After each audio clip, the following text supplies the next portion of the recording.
자, 이번에는 8번 8강이죠. 지난 시간에 얘기했듯이 두 물체가 충돌할 때 일정하게 유지되는 물리량이 무엇이 있을까와 관련돼서 얘기를 좀 해보도록 하겠습니다. 마찬가지로 선생님이 준비한 PPT 화면 이용해서 확인을 좀 해보도록 하겠습니다. 아, 자, 여기 보시면 뭐 제목이 뭐라고 되어 있습니까? 두 물체가 충돌할 때 일정하게 유지되는 물리량이 뭐냐라고 되어 있고요. 자, 그다음 보도록 하겠습니다. 자, 학습 목표입니다. 두 물체가 충돌할 때 운동량이 보존됨을 설명할 수 있다라고 되어 있는데, 일단은 운동량의 뜻부터 우리가 알고 좀 지나가야 될 것 같아요. 이제 운동량이라는 단어가 이제 갑자기 팍 하고 튀어나왔는데, 운동량이란 운동하고 있는 물체가 운동하려는 정도. 말이 좀 이상한가요? 운동의 정도. 그러니까 운동하고 있는 물체가 있잖아요. 그럼 저 운동하는 물체를 이렇게 쳐다보고, 아, 물체의 질량이 굉장히 큰데 뭐 빨리 운동한다, 뭐 천천히 운동한다. 그러니까 어떤 운동의 어떤 그런 정도를 정량적으로 나타낸 양을 운동량이라고 합니다. 이따가 다시 한번 강조하겠지만 운동량을 우리가 정량적으로 계산할 때 운동하고 있는 물체의 질량과 속도를 곱해서 운동량을 우리가 확인을 합니다. 그리고 이 운동량이라는 개념은요, 크기도 가지고 있지만 방향도 가지고 있어요. 즉 다시 말해서 크기와 방향을 모두 가지고 있는 물리량이다, 이렇게 생각해 주시고요. 자, 오늘의 학습 목표, 두 물체가 충돌하게 됐을 때 각각의 물체가 갖고 있는 운동량, 그 두 물체가 충돌하게 됐을 때 그 두 물체의 총 운동량이 보존된다라는 거예요. 그래서 우리 오늘 제목이 뭐예요? 두 물체가 충돌할 때 일정하게 유지되는 물리량이 뭐냐? 답이 나온 것 같아요. 물체가 충돌할 때 일정하게 유지되는 물리량, 운동량이다. 자, 이게 무엇을 뜻하는지 오늘 이 시간 쭉 공부하면서 확인을 좀 해보도록 하겠습니다. 다음 화면 넘어가 보도록 할게요. 자, 동영상 자료가 하나 있는데요. 이게 뭐라고 되어 있습니까? 불꽃놀이를 할 때 불꽃들은 사방으로 고르게 대칭적으로 퍼져나간다라고 되어 있는데, 불꽃이 하나 딱 터지게 됐을 때서 펑 하게 터지게 되면 이 불꽃들이 사방으로 이렇게 쭉 퍼져나가는 걸 볼 수가 있어요. 여기서 물어보고 싶은 건 이거예요. 왜 이렇게 고르게 퍼져나가는가? 왜 이렇게 퍼져가 나갈 수밖에 없는가? 왜 그런가를 묻고 싶은 거예요. 그러면 답이 뭐로 귀결돼야 돼요? 그래요. 운동량이 보존되기 때문에 이렇게 된다라고 대답해야 돼요. 그런데요, 우리가 그 연결고리가, 아니 이게 무슨 뜬구름없이 폭죽이 빵 터졌는데 사방으로 퍼져나가는 게 운동량이 보존돼야 되기 때문에 이게 도대체 뭔 소리야? 이렇게 이제 우리가 예, 인식할 수밖에 없어요. 그래서 자, 이 두 개념이 어떻게 연결되어지는지 지금부터 하나하나씩 좀 살펴보도록 하겠습니다. 자, 일단 불꽃이 사방으로 대칭성 있게 퍼져나가는 까닭은 무엇인가? 오늘 이 시간 선생님하고 공부를 쭉 하고 나면요, 여러분이 이거 대답할 수 있어요. 자, 숙제로 선생님이 내겠습니다. 이건 오늘 강의 열심히 다 듣고요, 다시 앞으로 돌아와서 교과서에다가 여러분들 이 이후 교과서 우리 몇 쪽이죠? 그렇죠. 30쪽에 나와 있죠. 짝토이, 상단에 짝토이 부분이 있어요. 그거 하나 써가지고 등교 수업할 때 선생님하고 같이 확인해 보도록 하겠습니다. 자, 그 다음 바로 밑에 이제 탐구 활동이 있죠. 실험 활동인데 제목이 운동량 보존이라고 그랬어요. 운동량 보존. 제목이 무슨 보존? 운동량 보존이라고 돼 있고, 운동의 정도를 나타낸 게 운동량이에요. 그리고 운동량을 표현할 때에는 물체의 질량에다가 뭘 곱해줘라? 물체의 속도를 곱해서 표현해 준다라고 했어요. 질량을 우리가 이제 기호로 나타낼 때 m, 속도를 v, 운동량을 p라고 이렇게 표현해요. 그래서 운동량 p는 mv다 이렇게 표현하고 있고, 운동량은 물체의 운동 정도를 나타내고 있는 양이다 라는 거 알아두시고요. 자, 교과서 30쪽에 있는 실험 내용 같이 좀 확인해 보도록 할 텐데, 여기 있는 내용을 좀 먼저 지워 보도록 하고요. 다음 페이지 보도록 할게요. 자, 이런 그림이 있는 걸 볼 수가 있고요. 가운데 이제 역학수레가 두 대가 있어요. 한 대, 두 대. 그리고 오른쪽에 있는 이 역학수레에는 추가 올려져 있어요. 그래서 역학술에 뭐를 변화시킬 수 있냐면 역학술의 질량을 계속해서 변화시킬 수 있어요. 자, 그리고 이 실험자가요, 금속 막대기를 쥐고 있는데 이 막대기로 특정 부분을 내려치면 이 안에 있는 스프링이 작동해서 역학수레가 힘을 받아서 운동하게 돼요. 운동하게 되는데 이때 이 어떤 측정 기구 밑을 역학수레가 이렇게 지나가면 이 지나가는 순간의 역학수레의 속도를 이 기계가 측정해 줘요. 그렇다면 저울을 이용해서 역학수레의 질량을 알 수 있고 이 특정 도구를 이용해서 속도를 알 수 있죠. 그러면 질량과 속도를 알 수 있는 거죠. 결국 지나가는 요 순간에 이 역학수레의 운동량을 계산할 수 있다는 얘기예요. 마찬가지로 오른쪽 이 수레의 운동량도 계산할 수 있는데 여기서 중요한 거 한 가지만 또 얘기할게요. 여러분들 우리 작용 반작용 배웠어요. 그렇죠? 자, 파란색의 역학수레에 충격을 가해서 아래에 있는 스프링 장치를 작동시켜서 파란색, 이걸 A 역학수레가 B 역학수레를 민다라고 한번 가정을 할게요. 이렇게 A가 B에 힘을 작용한다고. 그러면 B는 그 힘을 받고만 있을까요? 절대로 그렇지 않아요. 힘은 어떻게 한다?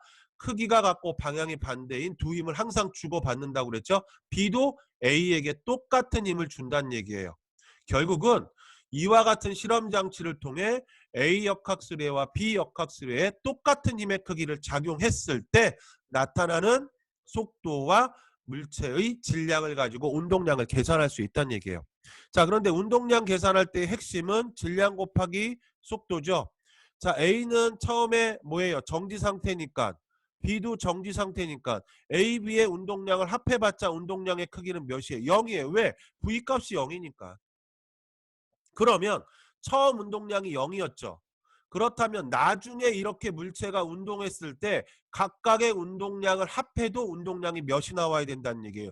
0이 나와야 된다라는 개념이 바로 운동량 보존이에요.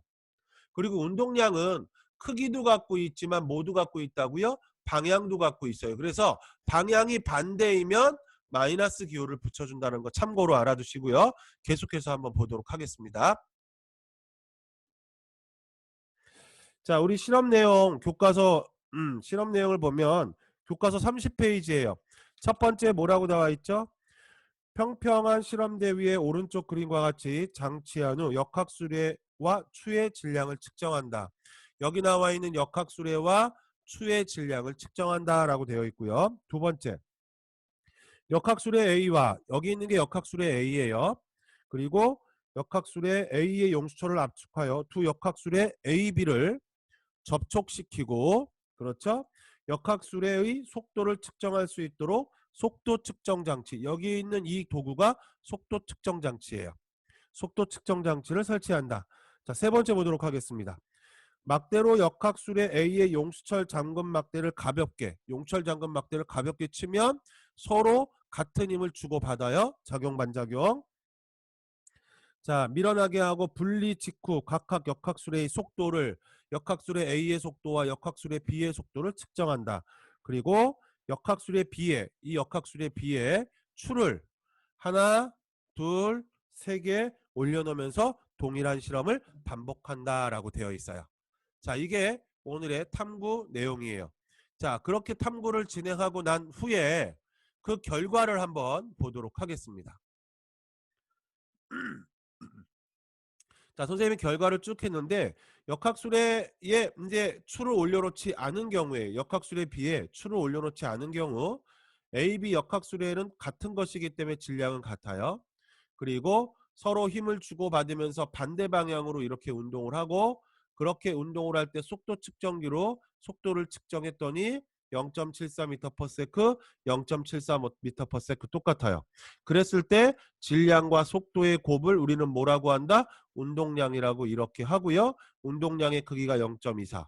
여기는 운동량의 크기가 마이너스죠. 마이너스 0.24. 이 마이너스가 붙은 이유는 속도가 방향이 있고 방향이 서로 반대이기 때문에 오른쪽에는 마이너스를 붙인 거예요. 그래서 마이너스 0.24예요. 그러면 역학술의 A의 운동량과 역학술의 B의 운동량을 합하게 되면 결국 0.24 플러스 마이너스 0.24니까 0이 나와요. 그리고 운동 전의 운동량은 몇이에요? 0이에요. 운동량은 어때요? 변하지 않고 보존된다는 얘기죠. 자, 이번에는 역학수레에 추를 하나 올려놨어요. 그랬더니 역학수레 B의 질량이 바뀌었죠. 이렇게 하고 무거운 역학수레와 가벼운 역학수레를 마주보게 하고 같은 힘을 주고받았을 때 빠르기의 변화를 보면 가벼우면 가벼울수록 더 빨리 움직인다라는 거 우리 알 수 있죠. 그럼에도 불구하고 질량과 속도를 곱해준 운동량의 크기는 서로 뭐하다? 같다. 합해주면 몇이다? 0이다. 즉 다시 말해서 여기 있는 실험을 우리가 살펴보면 정지하고 있을 때 두 수레의 운동량의 합은 0이에요. 운동하고 있을 때 두 수레의 운동량의 합은 결국은 더해주면 0이에요. 결국은 충돌 이후에도 운동량의 크기는 유지되어야 된다. 즉 보존되어야 된다. 0이 되기 위해서는 저렇게 충돌 이후에 운동해야지만 운동량이 0이 될 수밖에 없다는 얘기예요. 자, 폭죽을 한번 볼게요. 폭죽이 터지기 직전의 운동량은 0이어야 돼요. 그리고 터지고 난 이후에 개개의 파편의 운동량을 다 더해도 0이 돼야 돼요. 다 더했을 때 0이 되려면 폭죽의 파편이 대칭성을 가지고 터져야 된다는 얘기예요. 그래서 한울리 폭죽은 저렇게 일정한 방향으로 흩어지면서 펑 하고 터진다. 이렇게 여러분들이 이해를 하면 되겠죠. 자, 계속 보도록 하겠습니다. 다음 페이지.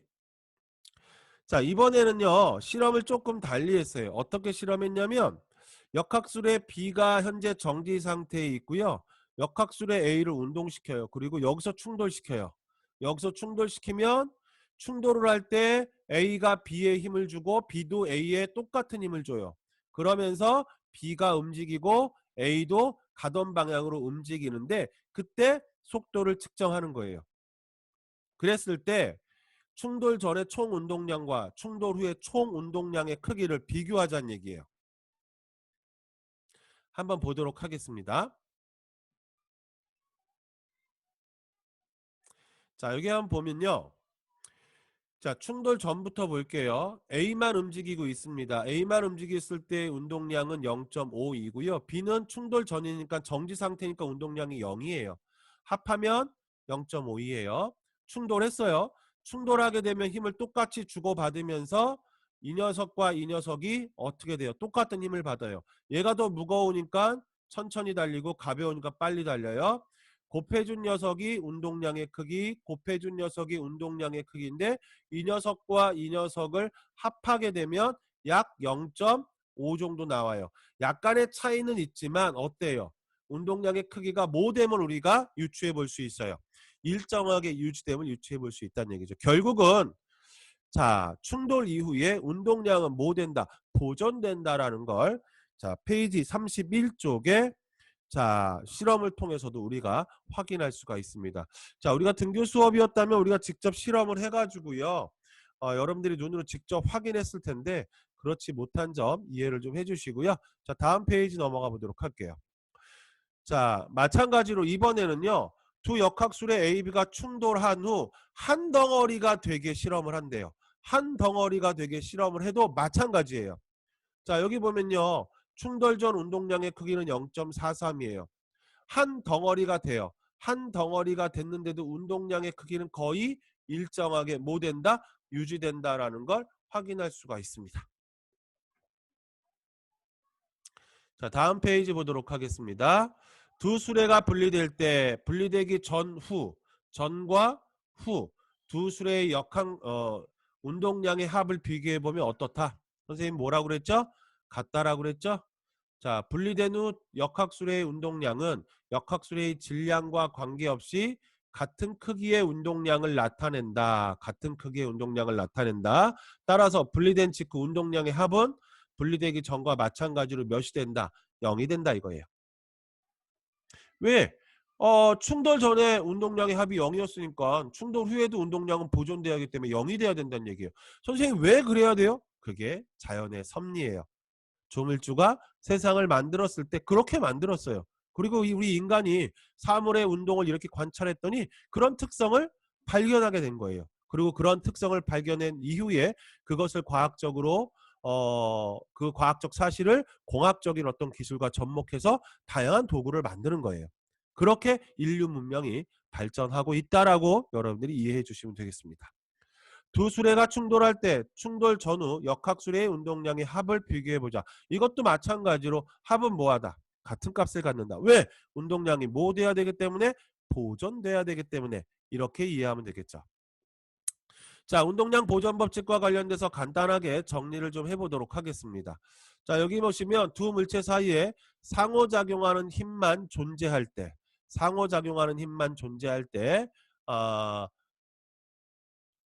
성립한다고 돼 있죠. 여기서 상호작용하는 힘이란 작용반작용이에요. 질량과 관계없이 두 물체가 충돌하게 되면 똑같은 힘을 주고받아요.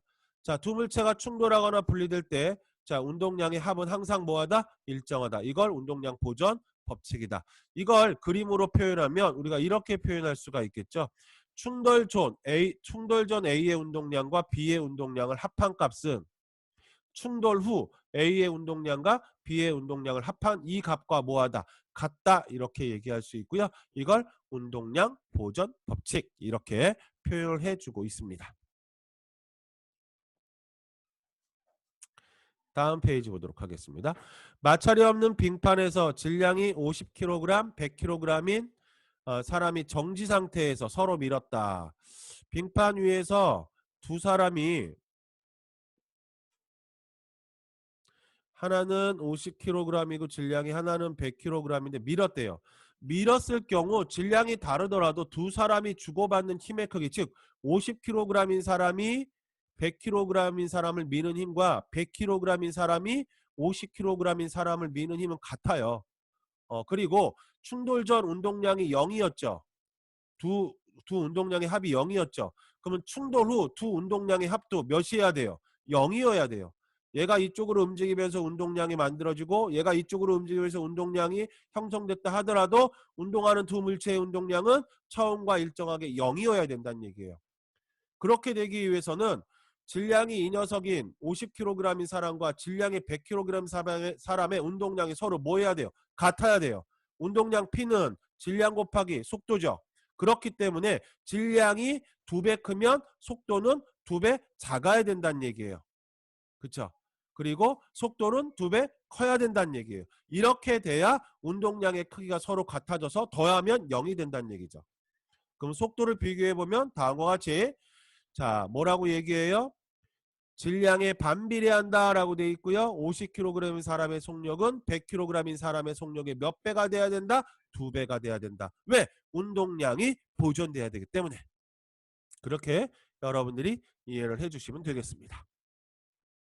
자, 다음 보시면 위험에 빠진 오징어가 먹물을 뿜어내며 빠르게 움직일 수 있는 까닭은 자, 오징어가 이렇게 있는데요. 이 오징어가 도망가기 위해서 검은색 먹물을 뿜는데요. 촤 뿜어요. 그런데 얘를 빨리 뿜으면 빨리 뿜을수록 빨리 도망갈 수 있대요. 이거는 운동량 보존 법칙이죠. MV 값과 MV 값이 더해서 뿜기 전과 뿜은 후가 같아야 되기 때문에 빨리 뿜으면 빨리 뿜을수록 오징어도 앞으로 강하게 빨리 나아갈 수밖에 없는 거죠. 그렇게 여러분들이 정리를 해 두시면 되겠습니다. 자, 예시 답변 보면요. 뿜어내는 먹물의 속도가 빠르면 오징어의 속도 또한 빠르다. 왜?